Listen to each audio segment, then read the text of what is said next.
안녕하십니까, 김주성입니다. 새벽에 읽는 성경 말씀 시작하겠습니다. 오늘 아침 읽을 말씀은 마태복음 17장입니다. 제목은 오직 예수. 오직 예수님만 보였다는 것은 다른 무엇과 누군가를 볼 수 있었다는 뜻입니다. 예수님의 제자들 중에 베드로와 야고보와 그 형제 요한은 하늘에 승천했던 모세와 엘리야가 예수님을 만나러 온 장면을 목격하였습니다.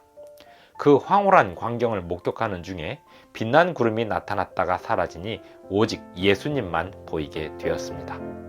그리하여 오직 예수님만 보이게 되었다는 것은 예수님이 가지신 영광을 잠시나마 실제로 목격하였었다, 그런 뜻이었습니다. 새벽에 읽는 성경 말씀 제980화, 오늘은 2023년 9월 9일 토요일입니다. 마태복음 17장 1절부터 27절까지 낭독합니다. 엿새 후에 예수께서 베드로와 야고보와 그 형제 요한을 데리시고 따로 높은 산에 올라가셨더니 그들 앞에서 변형되사 그 얼굴이 해같이 빛나며 옷이 빛과 같이 희어졌더라. 그때 모세와 엘리야가 예수와 더불어 말하는 것이 그들에게 보이거늘 베드로가 예수께 여쭈어 이르되 주여, 우리가 여기 있는 것이 좋사오니 만일 주께서 원하시면 내가 여기서 초막 셋을 짓되 하나는 주님을 위하여, 하나는 모세를 위하여, 하나는 엘리야를 위하여 하리이다. 말할 때 호련히 빛난 구름이 그들을 덮으며 구름 속에서 소리가 나서 이르시되 이는 내 사랑하는 아들이요 내 기뻐하는 자니 너희는 그의 말을 들으라 하시는지라. 제자들이 듣고 엎드려 심히 두려워하니 예수께서 나와 그들에게 손을 대시며 이르시되 일어나라, 두려워하지 말라 하시니 제자들이 눈을 들고 보매 오직 예수 외에는 아무도 보이지 아니하더라. 그들이 산에서 내려올 때에 예수께서 명하여 이르시되 인자가 죽은 자 가운데서 살아나기 전에는 본 것을 아무에게도 이르지 말라 하시니 제자들이 물어 이르되 그러면 어찌하여 서기관들이 엘리야가 먼저 와야 하리라 하나이까? 예수께서 대답하여 이르시되 엘리야가 과연 먼저 와서 모든 일을 회복하리라. 내가 너희에게 말하노니 엘리야가 이미 왔으되 사람들이 알지 못하고 임의로 대우하였도다. 인자도 이와 같이 그들에게 고난을 받으리라 하시니 그제서야 제자들이 예수께서 말씀하신 것이 침례 요한인 줄을 깨달으니라. 그들이 무리에게 이르매 한 사람이 예수께 와서 꿇어 엎드려 이르되 주여, 내 아들을 불쌍히 여기소서. 그가 간질로 심히 고생하여 자주 불에도 넘어지며 물에도 넘어지는지라. 내가 주의 제자들에게 데리고 왔으나 능히 고치지 못하더이다. 예수께서 대답하여 이르시되 믿음이 없고 패역한 세대여, 내가 얼마나 너희와 함께 있으며 얼마나 너희에게 참으리요. 그를 이리로 데려오라 하시니라. 이에 예수께서 꾸짖으시니 귀신이 나가고 아이가 그때부터 나으니라. 이때에 제자들이 조용히 예수께 나와 이르되 우리는 어찌하여 쫓아내지 못하였나이까? 이르시되 너희 믿음이 작은 까닭이니라. 진실로 너희에게 이르노니 만일 너희에게 믿음이 겨자씨 한 알만큼만 있어도 이 산을 명하여 여기서 저기로 옮겨지라 하면 옮겨질 것이요 또 너희가 못할 것이 없으리라. 갈릴리에 모일 때에 예수께서 제자들에게 이르시되 인자가 장차 사람들의 손에 넘겨져 죽임을 당하고 제3일에 살아나리라 하시니 제자들이 매우 근심하더라. 가버나움에 이르니 반세기를 받는 자들이 베드로에게 나와 이르되 너의 선생은 반세기를 내지 아니하느냐? 이르되 내신다 하고 집에 들어가니 예수께서 먼저 이르시되 시몬아, 내 생각은 어떠하냐? 세상 임금들이 누구에게 관세와 국세를 받느냐? 자기 아들에게냐 타인에게냐? 베드로가 이르되 타인에게니이다. 예수께서 이르시되 그렇다면 아들들은 세를 면하리라.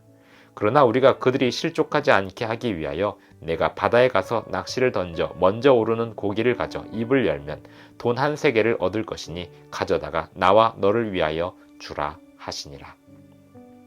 마태복음 17장 1절부터 27절까지 낭독하였습니다. 17장 1절에 보면 예수께서 베드로와 야고보와 요한을 따로 데리시고 산으로 올라가십니다. 그 이유는 기도하시기 위함이었습니다. 그렇게 기도하시다가 그들 앞에서 변형되셔서 그 얼굴이 해같이 빛나며 옷이 빛과 같이 희어졌습니다. 그때 모세와 엘리야가 예수님 앞에 나타나 예수님의 고난에 대하여 대화를 나누었습니다. 이 장면을 베드로와 야고보와 요한이 목격하였습니다. 베드로가 얼마나 황홀했든지 여기다 집을 짓고 여기서 같이 살자고 이야기합니다. 그런 가운데 빛난 구름이 나타났다가 사라지니 제자들이 예수님을 다시 보았을 때 예수님만 보이고 나머지 다른 모세와 엘리야는 보이지 않게 되었습니다.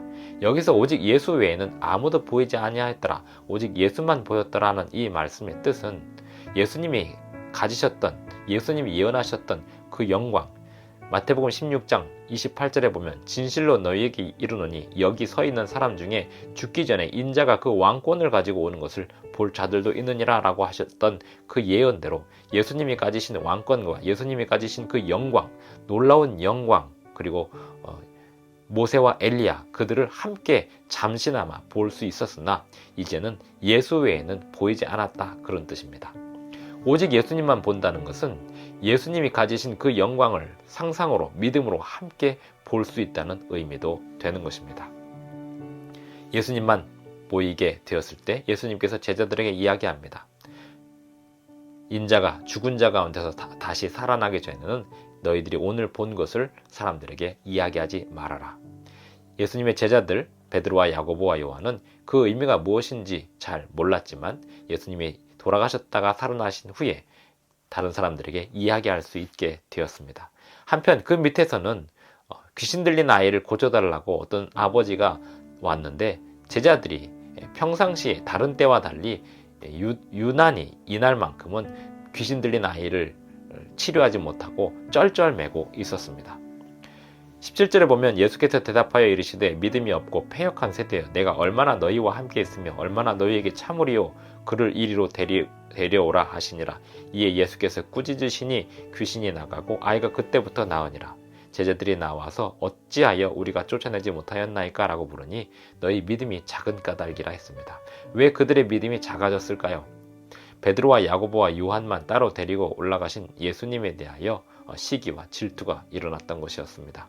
그렇게 시기와 질투하고 있는 사이에 귀신을 쫓아낼 수 있는 권세가 사라져 버렸습니다. 믿음이 작아지는 것은 시기와 질투 때문이었습니다. 22절에 보면 갈릴리에 모일 때 예수께서 제자들에게 이르시되 인자가 장차 사람들의 손에 넘겨져 죽임을 당하고 제3일에 살아나리라 하시니 제자들이 매우 근심하였습니다. 24절부터 27절까지는 성전세에 대한 이야기가 나옵니다.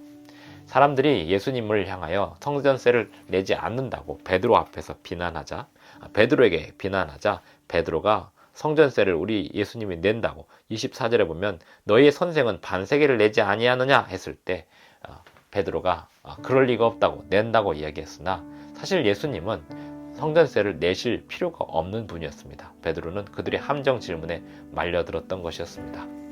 예수님은 이 상황을 어떻게 넘기셨는가 하면 26절에 보면, 27절에 보면 그러나 우리가 그들이 실족하지 않게 하기 위하여 내가 바다에 가서 낚시를 던져 먼저 오르는 고기를 가져 입을 열면 돈 1세겔을 얻을 것이니 가져다가 나와 너를 위하여 주라. 기적을 베푸셔서 성전세를 내실 필요가 없는 분임을 보여주셨고 또 그럼에도 불구하고 베드로의 답변을 위하여 성전세를 내는 모습을 보여주셨습니다. 오직 예수 외에는 보이지 아니하였더라. 이것이 마태복음 17장에서 주요 성경절로 등장하는데요. 우리가 오직 예수님을 바라볼 수 있다면 불필요한 시험에 들지 않게 될 것이며 믿음이 작아지지 않게 될 것입니다. 오직 예수님을 바라볼 수 있다면 예수님이 가지고 계신 그 엄청난 영광을 믿음으로 바라볼 수 있게 될 것이며 살아서 승천한 모세와 엘리야가 가서 살고 있는 그 영원한 나라에 대하여 함께 볼 수 있을 것입니다. 뿐만 아니라 오직 예수님을 바라보고 산다면 이 땅에서 불필요한 사람들의 술수에 말려들지 않게 될 수 있을 것입니다. 오늘 하루도 오직 예수님을 바라보며 사는 저와 여러분이 되기를 바랍니다. 기도하시겠습니다. 하늘에 계신 우리 아버지, 오늘도 우리에게 새 아침을 주셔서 감사합니다.